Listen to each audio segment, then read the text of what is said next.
En 1985, alors que le Golfe commençait à peine à rêver d'aviation, un minuscule émirat dépourvu de tout marché intérieur a emprunté 2 avions en leasing à Pakistan International Airlines et a lancé une compagnie nationale à partir de rien. Le premier vol Emirates entre Dubaï et Karachi parcourait à peine 1200 km. Les sceptiques y voyaient un projet de vanité, car Dubaï comptait à peine 370 000 habitants. À l'époque, cela poussait toutes les hypothèses sur l'économie aérienne jusqu'à leur limite absolue. Les avions étaient empruntés. Le personnel de cabine était débauché. La carte des routes tenait sur une seule page. Une seule erreur de calcul aurait mis fin à l'aviation du Golfe avant même qu'elle ne commence. Depuis 4 décennies, l'aviation moyen-orientale a accepté une hiérarchie bien établie. Emirates détient l'échelle. Qatar Airways détient le transit haut de gamme. Etihad détient le modèle boutique discipliné. La géographie l'emporte toujours et les 3 géants se partagent toujours la carte entre eux. Aujourd'hui, en 2026, Riyad Air a ouvert la vente publique de billets pour son service inaugural Riyad-Londres Heathrow, dont le lancement est prévu le 1er juillet en déployant des Boeing 787-9 Dreamliner flambant neufs dotés d'une cabine à 4 classes et de suites premium rivalisant avec ce qui se fait de mieux dans les airs. Mais voici ce qui n'a aucun sens. Riyad Air n'a commandé que 39 787-9 fermes, 60 A321 Neo et 25 A350 1000. Cette flotte ne fera pas une Aeroflot 260 appareils d'Emirates. Elle ne remplacera pas la machine de transit de 284 avions de Qatar. Elle ne surpassera même pas l'exploitation rétablie de 97 jets d'Etihad. Pourtant, toutes les grandes compagnies du Golfe restructurent leurs contrats d'entreprise, défendent leurs créneaux et accélèrent leurs améliorations de produits à cause de ce seul nouvel arrivant. Le Golfe possède déjà 3 géants de l'aviation. L'Arabie Saoudite tente désormais d'en bâtir un 4e, et celui-ci pourrait bien être le plus dangereux de tous sur les plans politiques et financiers. Alors, comment une compagnie aérienne en démarrage peut-elle menacer des empires bâtis sur 4 décennies ? Pour comprendre pourquoi l'Arabie Saoudite mise des milliards de capitaux souverains sur Riyad Air, il faut comprendre pourquoi ce marché a été considéré comme verrouillé pendant si longtemps. Le modèle des superconnecteurs du Golfe est extrêmement difficile à reproduire. Cela exige une géographie stratégique, des flottes massives, des plateformes de correspondance haut de gamme, un développement aéroportuaire aligné avec le gouvernement et des décennies de construction de marques.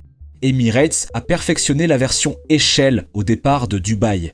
Qatar Airways a perfectionné la version correspondance ultra premium au départ de Doha. Etihad a tenté le modèle gourmand en investissement, a perdu des milliards de dollars, puis s'est repositionné en transporteur plus discipliné. La physique de la concurrence était impitoyable. Les compagnies aériennes capables d'égaler Emirates en termes d'échelle ne pouvaient pas rivaliser avec Qatar sur le produit. Celles qui pouvaient rivaliser avec Qatar sur le produit ne pouvaient pas égaler Emirates sur le réseau. Le compromis semblait permanent. D'autres régions se sont adaptées. Lufthansa, British Airways, Air France et les grands transporteurs asiatiques comme Singapore Airlines et Cathay Pacific ont accepté que les hubs du Golfe leur prennent des parts de marché sur le trafic de correspondance entre l'Europe et l'Asie, l'Europe et l'Afrique, et l'Europe et l'Australie. Cela a créé une contrainte existentielle pour tout nouvel entrant. Pour percer, il faudrait l'échelle, la marque, la bonne géographie, des partenariats, des créneaux à Londres Heathrow, Paris Charles de Gaulle, Francfort, Amsterdam, New York JFK, Tokyo Haneda et Sydney. Il faudrait du personnel de cabine, des pilotes, des salons, des systèmes informatiques, des canaux de distribution et des programmes de fidélité. Il faudrait des décennies de mémoire opérationnelle. La sagesse conventionnelle était simple. 3 acteurs avaient verrouillé les avantages structurels dans le Golfe. Puis, en mars 2023, le Public Investment Fund, le fonds souverain saoudien dirigé par le prince héritier Mohammed Ben Salman, a officiellement annoncé Riyad Air comme une filiale à part entière du fonds. L'annonce en elle-même a révélé quelque chose que l'industrie remettait en question depuis longtemps.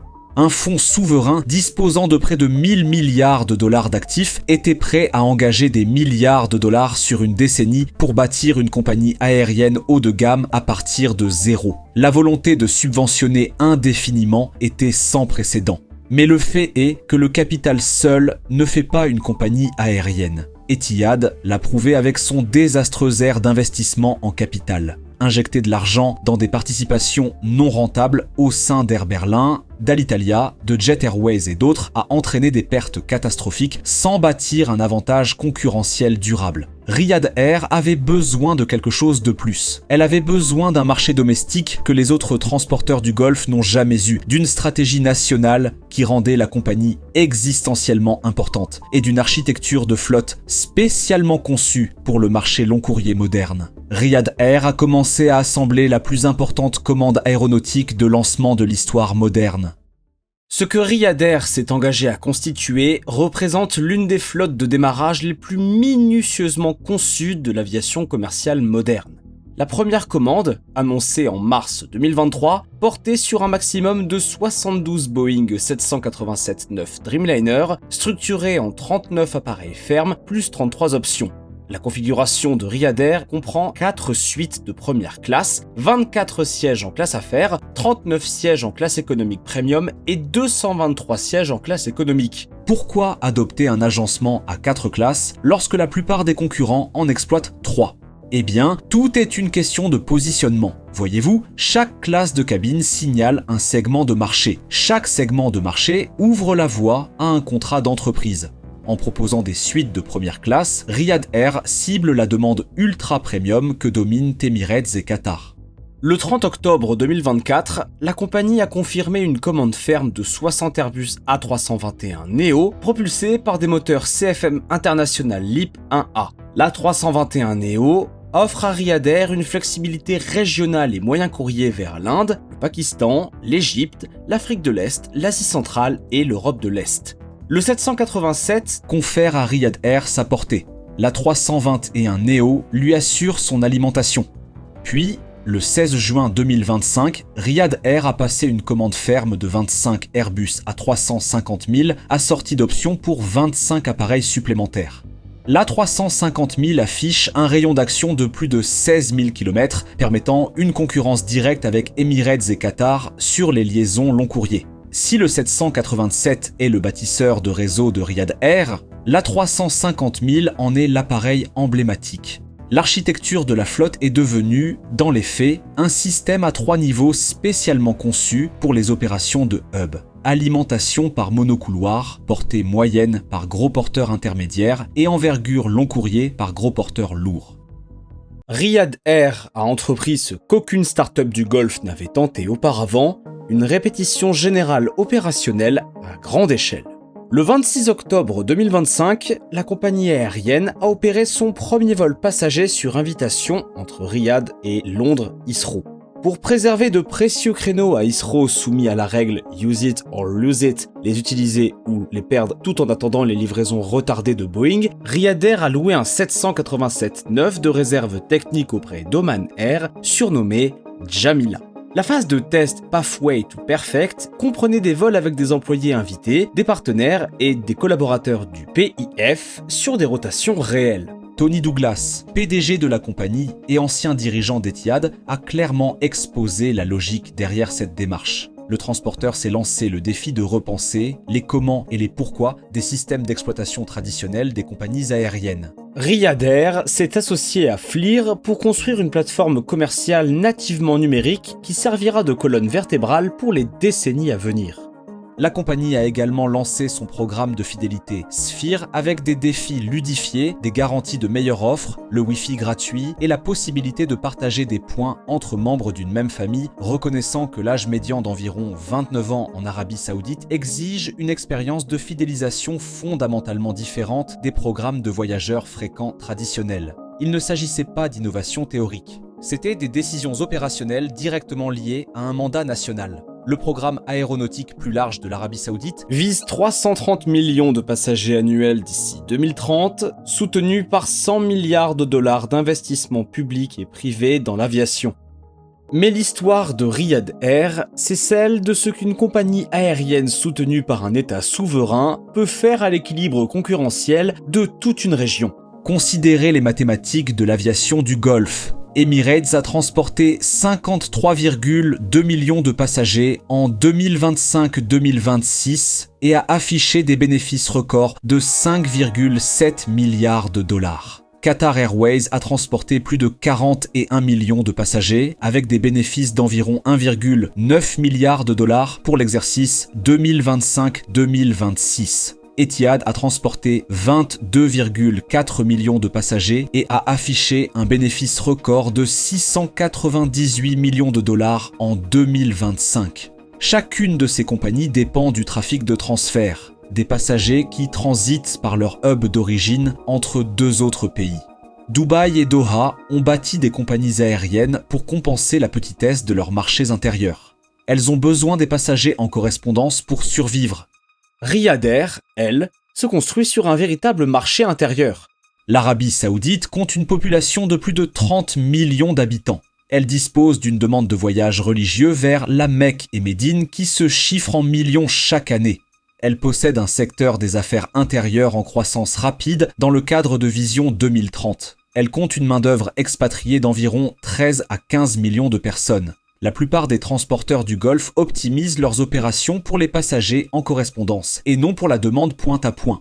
Mais la logique de Riyad Air est stratégique plutôt que purement opérationnelle. Voyez-vous, Riyad Air ne cherche pas à remplacer Emirates ou Qatar sur chaque route. Emirates continuera de transporter des millions de passagers via Dubaï. Qatar continuera de dominer le transit premium via Doha. Ces compagnies servent les passagers qui veulent le tarif le plus bas. Et pas seulement en classe économique. Je parle aussi de la classe affaires et de la première.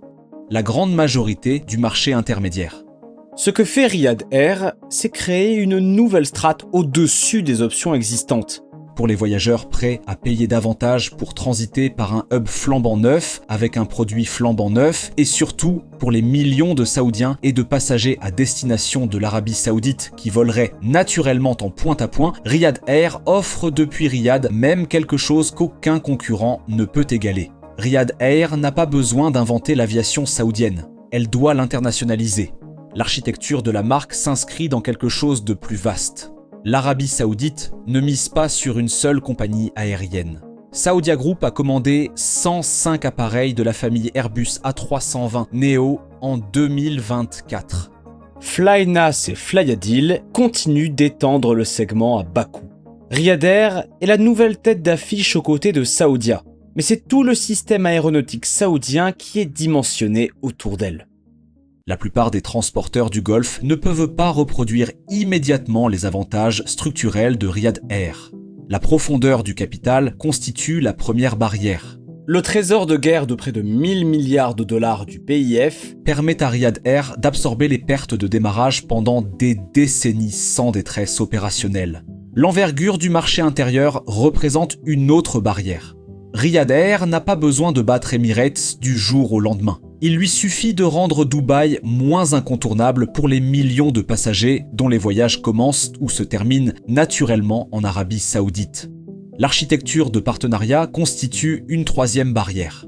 Les compagnies aériennes modernes n'ont pas toujours besoin d'adhérer à une alliance traditionnelle dès le premier jour.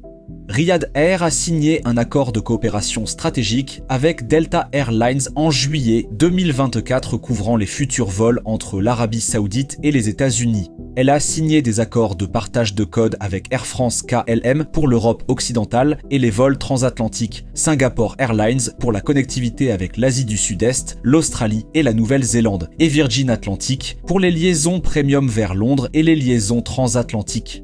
Le moyen le plus rapide de bâtir une compagnie aérienne mondiale n'est pas toujours de voler partout. Parfois, il s'agit de faire en sorte que tous les autres vous alimentent. L'infrastructure nationale constitue la quatrième barrière. Le nouvel aéroport de Riyad, l'aéroport international Roi Salman, vise 40 millions de passagers dans sa première phase avec un objectif de capacité à long terme de 120 millions par an. L'aéroport international Roi Abdulaziz de Jeddah a dépassé 53,4 millions de passagers en 2025. Pourtant, chaque transporteur du Golfe doit désormais tenir compte de ce que Riyad Air est en train de démontrer. L'hypothèse selon laquelle un petit marché intérieur est nécessaire pour motiver le trafic de correspondance est soudainement vulnérable face à une nouvelle réalité où un grand marché intérieur génère à la fois une demande point à point et de transit. Emirates a bâti un empire sur le positionnement de Dubaï. Ce positionnement devient moins unique lorsque Riyad offre une géographie comparable avec une demande intérieure plus profonde. Si Emirates est le géant et Qatar le perfectionniste, Etihad pourrait être celui que Riyad Air peut frapper en premier. Le bénéfice record de 689 millions de dollars d'Etihad en 2025 provenait d'un positionnement discipliné, mais le positionnement boutique est précisément ce que vise Riyad Air, avec des poches plus profondes et une base d'alimentation plus large. Qatar Airways a prouvé qu'un tout petit pays pouvait construire une compagnie aérienne mondiale. Riyad Air pose la question de ce qui se passe lorsqu'un pays beaucoup plus grand tente de reproduire le modèle. Le marché indien devient le premier champ de bataille majeur. Emirates, Qatar, Etihad et Saudia dépendent toutes fortement du trafic lié à l'Inde. Riyad Air convoite les passagers indiens au moment même où Air India se reconstruit sous l'égide du groupe Tata et où Indigo se lance dans l'exploitation de gros porteurs. L'Inde pourrait se montrer réticente à accorder davantage de droits bilatéraux aux hubs étrangers. Le marché du transit Europe-Asie constitue le second champ de bataille. Turkish Airlines capte d'énormes volumes de transit via Istanbul. Riyad Air reproduit le modèle du Golfe à un moment où ce modèle lui-même est en pleine mutation. La route de Londres représente le premier test de crédibilité pour Riyad Air. Heathrow, c'est l'aéroport trophée, essentiel pour la finance, la demande premium et la visibilité mondiale. Riyad Air devra prouver immédiatement ses capacités pour rivaliser avec les autres compagnies aériennes reliant Heathrow au Moyen-Orient et au-delà. Les contraintes de créneaux représentent le défi d'infrastructure le plus profond. Une compagnie aérienne mondiale ne l'est qu'autant que les aéroports qui lui ouvrent leurs portes. L'ambition de Riyad Air est à l'échelle saoudienne. Son calendrier de livraison reste, lui, à l'échelle aérospatiale. La production du Boeing 787 a été minée par des problèmes de qualité et de certification. Les livraisons d'A321neo demeurent freinées par des goulets d'étranglement liés au moteur et à la chaîne d'approvisionnement. Le talent constitue une autre contrainte. Le Golfe se livre déjà à une compétition acharnée pour attirer pilotes, ingénieurs et personnel de cabine. Le gouvernement indien a soumis un document de travail à l'Organisation de l'aviation civile internationale des Nations Unies en août 2025, appelant à un code de conduite mondial sur le recrutement des compagnies aériennes après avoir perdu pilotes et ingénieurs au profit de start-up du Golfe aux poches profondes. Riyad Air pourrait devenir dangereuse avant même de voler, simplement en rendant la guerre des talents dans le Golfe plus coûteuse. Les quotas de saoudisation exigent de concilier un recrutement mondial rapide avec l'obligation d'embaucher des ressortissants saoudiens. L'argent permet d'acheter des avions. Il ne permet pas d'acquérir instantanément la mémoire musculaire d'une compagnie aérienne.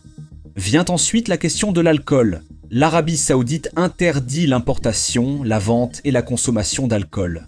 Le PDG Tony Douglas a confirmé que la compagnie fonctionnera sans alcool, conformément à la législation nationale, pour l'instant.